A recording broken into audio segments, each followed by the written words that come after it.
আমরা সবাই জানি আমাদের পৃথিবীর ওপরে কি কি আছে, কিন্তু আমরা কি জানি আমাদের পৃথিবীর অভ্যন্তরে কি কি আছে? আমাদের গ্রহ অর্থাৎ পৃথিবীর ভেতরের মাঝখানের দিকে ঠিক কত দূর পর্যন্ত মাটি আছে, আর কত দূর পর্যন্ত লিকুইড তা কি আমরা জানি? আর পৃথিবীর কড়ি বা কত গভীরে, আর সেখানে কি বা আছে? আর ভেতরের দিকে পৃথিবীর আয়তনই বা কত?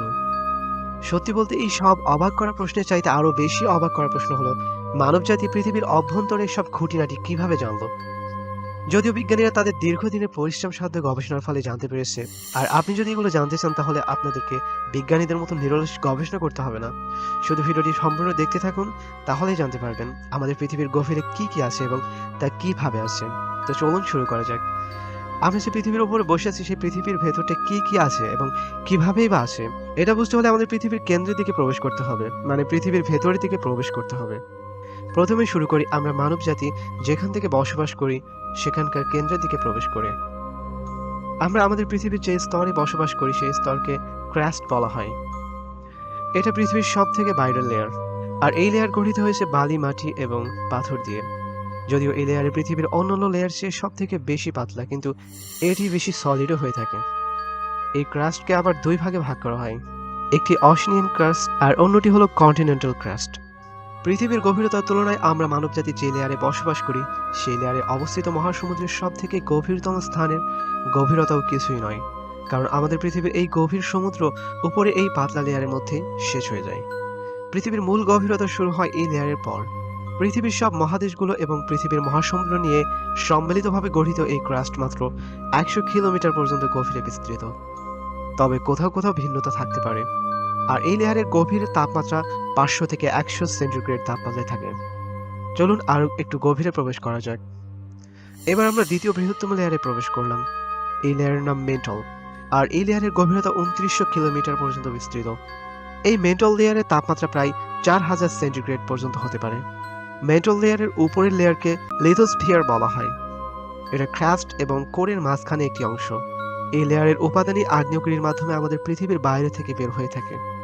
লিথোস্ফিয়ার একটি সেমি লিকুইড লেয়ারের উপর ভেসে থাকে, আর এটাকে অ্যান্থোস্ফিয়ার বলা হয়। আর এই লেয়ারও মেন্টলের উপরে একটি ভাগ। আর এই পুরো লেয়ারের প্লাস্টিকের মতো একটি বিশেষ পদার্থ দিয়ে তৈরি, আর এটি নিজের চেয়েও দুর্বল এসথেনস্ফিয়ারের ওপর মুভ করতে পারে। এবার চলুন আরো গভীরে প্রবেশ করা যাক। এবার আমরা চলে এলাম আমাদের পৃথিবীর কোরে। এই কোর আবার দুটি ভাগে বিভক্ত। বাইরের দিকের অংশটাকে আউটার কোর এবং ভেতরের দিকের অংশটাকে ইনার কোর বলা হয়। আবার দুটোকে লিকুইড এবং সলিড আকারও বলা হয়।